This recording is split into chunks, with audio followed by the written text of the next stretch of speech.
தேசிய விருது பெற்ற இயக்குனர் மக்கள் செல்வனை சினிமாவிற்கு கொடுத்த கதை காதலன், கலையின் காதலன் இயக்குனர் திரு சீனு ராமசாமி அவர்களை மேடைக்கு வருமாறு அன்போடு அழைக்கிறேன்.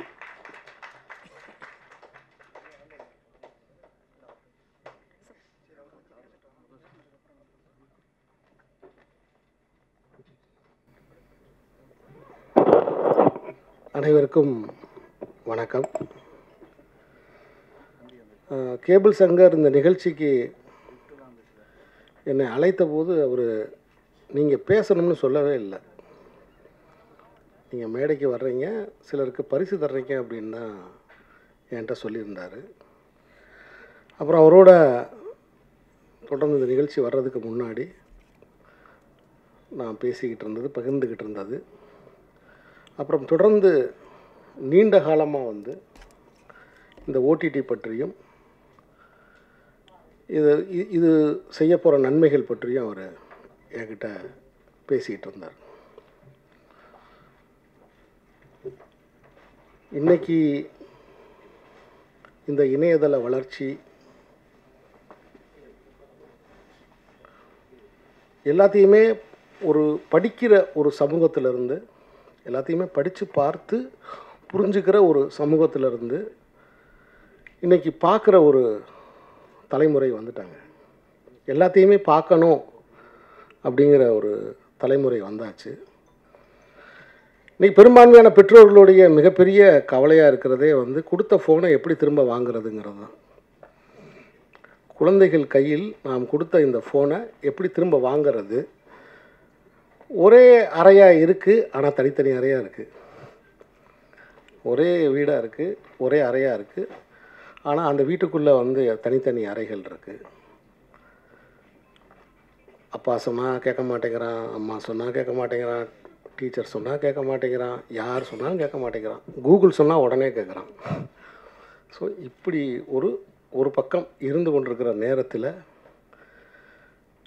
இந்த இணையதளத்தின் மூலமாக கதைகள், அதன் மூலமாக கருத்துக்கள், நல்ல செய்திகள் மக்களை போய் சேருவதற்கான ஒரு பக்கமும் நடந்துக்கிட்டு இருக்குது. ஸோ அந்த வகையில் சினிமாவுக்கு ஒரு புதிய வெளிச்சமாக இந்த ஓடிடி இருக்கும்னு நான் நம்புகிறேன். ஏன்னா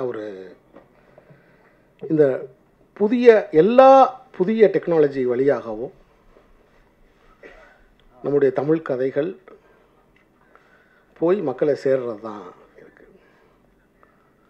ஸோ இன்றைக்கி இருக்கக்கூடிய மிகப்பெரிய நிறுவனங்களுக்கு மத்தியில் இப்போ தோன்றி இருக்கக்கூடிய இந்த புதிய நிறுவனத்தின் மூலமாக என்ன நன்மை உண்டாகும் நான் நம்புகிறேன்னா, நிறைய புதியவர்களுக்கு வாய்ப்பு கிடைக்கும்னு நம்புகிறேன்.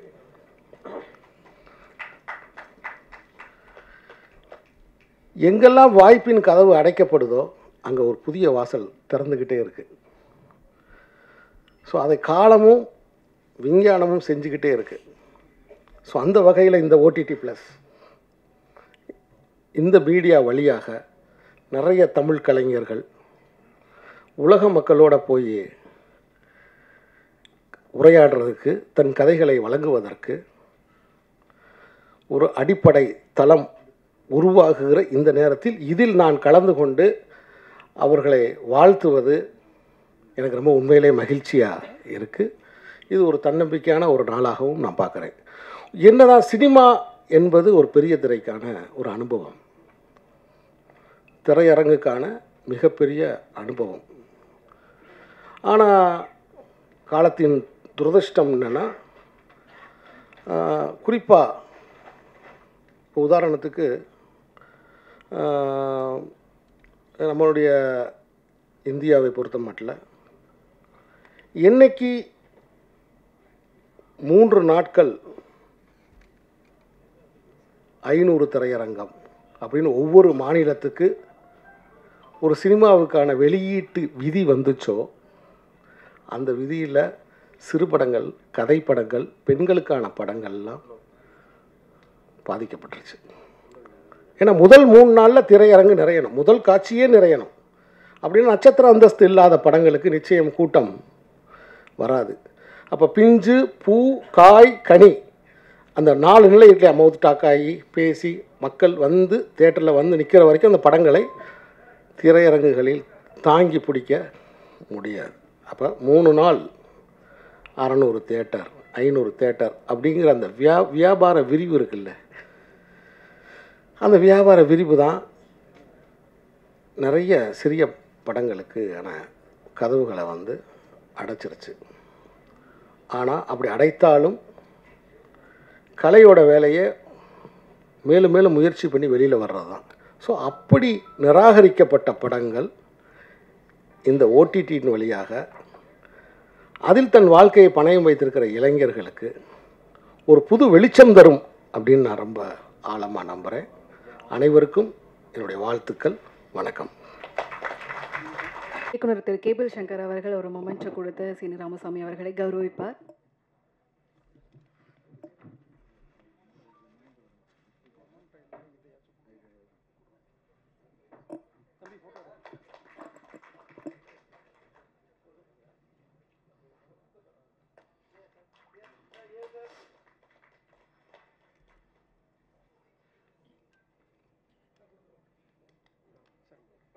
அடுத்ததாக நான் அழைக்க இருக்கிற நபர் வழக்கத்தில் இருந்த யோகி பாபு அவர்களை யதார்த்தத்திற்கு திருப்பிய ஒரு இயக்குனர்னு சொல்லலாம். உங்கள் எல்லாருக்கும் அவர் இயக்குனர், எங்களுக்கு வந்து அவர் சீனியர், ஆர்ஜேக்களின் முன்னோடி, குரு. இயக்குனர் திரு பாலாஜி வேணுகோபால் அவர்களை பேச வருமாறு அன்புடன் அழைக்கிறேன்.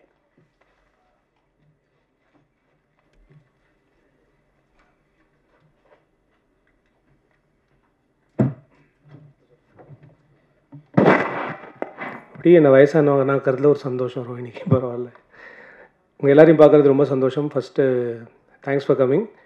இது நான் கேபிள் சங்கர் சார்பாகவே சொல்லுவேன். பிகாஸ் கேபிள் சங்கர் என்னோட நண்பர் கிடையாது, he is like my family. இங்கே வந்திருக்கிற நிறைய பேர் இப்போ நான் கேட்டேன்னா எத்தனை பேர் கேபிள் சங்கருக்காக வந்திருக்கீங்கன்னா ஆல்மோஸ்ட் எல்லோரும் கை தூக்குவீங்க. அந்த அளவுக்கு கேபிளுடைய நலம் விரும்பிகளும் நிறைய பேர் இருக்காங்க, வேண்டப்பட்ட விரோதிகளும் நிறைய பேர் இருக்காங்கன்னு எனக்கு தெரியும். எனக்கு அவர்கிட்ட பர்சனலாக பிடிச்சது என்னென்னா, ரொம்ப உண்மையான ஒரு நபர். என்னை பொறுத்த வரைக்கும் நல்லா இருக்கோ இல்லையோ வெளிப்படையாக முகத்தில் சொல்கிறது ஒரு பெரிய குவாலிட்டி. அது ரொம்ப அழகாக பண்ணுவார். இன்னொன்று என்னென்னா, நிறைய பேர் சினிமாவை காதலிப்பாங்க அப்படின்வாங்க. இவர் சினிமாவை கிட்டத்தட்ட ஸ்டாக் பண்ணுவார். நான் பார்த்த வரைக்கும் சினிமாவை வந்து அந்த அளவுக்கெல்லாம் இவ்வளோ தீவிரமாக ஒருத்தர் காதலிச்சு நான் பார்த்ததே கிடையாது. ஒரு படம் ஓடலைன்னா அந்த டைரக்டர் அந்த ப்ரொடியூசரோட இவர் பாவம் ரொம்ப உட்காந்து ஃபீல் பண்ணி அந்த படத்துக்கு நம்ம ஏதாவது பண்ணணும்னு சொல்லிட்டு ஏதாவது சம்மந்தமே இருக்காது யார்கிட்டயோ பேசுவார். அந்த டேரக்டர் யாரையோ மீட் பண்ண வைப்பார். அவங்களாம் திருப்பி இவருக்கு ஏதாவது பண்ணுறாங்களா இல்லையான்னு கூட தெரியாது. But he will definitely come out with something good. So இன்றைக்கி ஆக்சுவலாக பார்த்தீங்கன்னா இந்த ஓடிடி ப்ளஸ்ன்றது வந்து இது ஒரு சாதாரண விழாவாக பண்ணியிருக்கலாம். பட் எங்களை மாதிரி இருக்கிறவங்களெல்லாம் கூப்பிட்டு ஒரு ஆனர் பண்ணணும் அப்படின்றது அவருக்கு தோணுது. ரொம்ப ரொம்ப சந்தோஷமான விஷயம். இதில் நான் தான் இன்ஃபேக்ட் டெக்னிக்கலி லக்கி மேன். ஏன்னா எனக்கு முன்னாடி பேசின யாருக்குமே ஒரு பெரிய ஸ்டார் கிடைக்கல, ஒரு பெரிய மியூசிக் டைரக்டர் கிடைக்கல. ஆனால் அதுக்குள்ளே ஃபார் எக்ஸாம்பிள் நான் இப்போ பைரி பார்த்தேன், கிடா பார்த்துருக்கேன். அவங்கெல்லாம் என் படம் பார்த்தாங்களான்னு எனக்கு தெரியல. பட் அதை பற்றி நான் கவலையும் பட மாட்டேன். ஏன்னா அவங்களுக்கு இருந்த சூழ்நிலை எனக்கு தெரியும். வட்டார வழக்கும் நான் பார்த்துருக்கேன். இந்த எல்லா படமும் நான் பார்த்துருக்கேன். அது எல்லாமே டெக்னிக்கலி கேபிள் சொல்லி தான் நான் பார்த்தேன். அதுதான் உண்மை. அந்த அளவுக்கு நல்ல படத்தை வந்து தூக்கி நிறுத்தணும்னு ட்ரை பண்ணுற அவருக்கு முதல்ல ஒரு நல்ல கைத்தட்டு கொடுக்கணும்னு நான் எப்பயுமே ஆசைப்படுவேன். அடுத்தது நிறைய பேர் சொன்னாங்க, இப்போது கொஞ்ச நாளைக்கு முன்னாடி ரொம்ப அழகான ஒரு கவிதை படித்தேன். ஒரு 20 வருஷத்துக்கு முன்னாடி யாராவது ஒருத்தர் மதுரையிலையோ எங்கேயாவது நான் சினிமா எடுக்க போகிறேன் அப்படின்னு கிளம்பினா போடா எங்கேயாவது போய் ஒரு பிளாட்ஃபார்மில் தான் நிற்பா கடைசியில் அப்படின்னு அம்மா அப்பா திட்டி அனுப்புவாங்க அப்படின்னு. இன்றைக்கி டெக்னிக்கலி எல்லாருமே பிளாட்ஃபார்ம் கிட்ட தான் போய் நின்றுட்டு இருக்கோம். அது ஏதோ வாழ்த்தா மாறிடுச்சு அப்படின்னு தான் நான் நினைக்கிறேன். பட் என் வாழ்க்கையில் ஓடிடி பிளாட்ஃபார்ம் பண்ண ஒரு மேஜிக் மட்டும் நான் சொல்கிறேன். ஏன்னா என் வாழ்க்கையில் ப்ரெஸ் ப்ளே பண்ண ஒரு ரொம்ப முக்கியமான பார்ட் இருக்குது. நான் அதுக்கும் தேங்க் பண்ணணும். பட் இந்த விஷயத்தையும் நான் சொல்கிறேன். என் படம் கடந்த வருடம் செப்டம்பர் 1 ரிலீஸ் ஆச்சு. நிறைய பேர் பார்த்துட்டு ரொம்ப நல்ல ரிவ்யூஸ் கொடுத்தீங்க. செப்டம்பர் 28 ஓடிடி ரிலீஸ் ஆச்சு. பட் 10 படம் சேர்ந்து வந்ததில் வந்து லக்கி மேன் ஒரு படத்தை நாங்கள் பொசிஷன் பண்ணுறதுக்குள்ளே டக்குன்னு அடுத்த படங்கள் வந்துருச்சு. But no qualms. ஆனால் அந்த 28 ரிலீஸ் ஆகும்போது அதுலேருந்து ஒரு மாதத்துக்கு அமேசான் ப்ரைமில் கிட்டத்தட்ட ஆல் இண்டியா லெவலில் ஸ்ட்ரீமான அமேசான் ஃபிலிம்ஸில் நம்பர் 3 நம்பர் 4லேயே கிட்டத்தட்ட 1 மாதம் இருந்துச்சு அந்த படம். எனக்கு முன்னாடி என்ன படம் அப்படின்னா, ராக்கி ஆர் ராணின்னு ஒரு படம், கரஞ்சோ ஒரு படம், அதுக்கு அடுத்த படம் ஜெயிலர் இருந்துச்சு.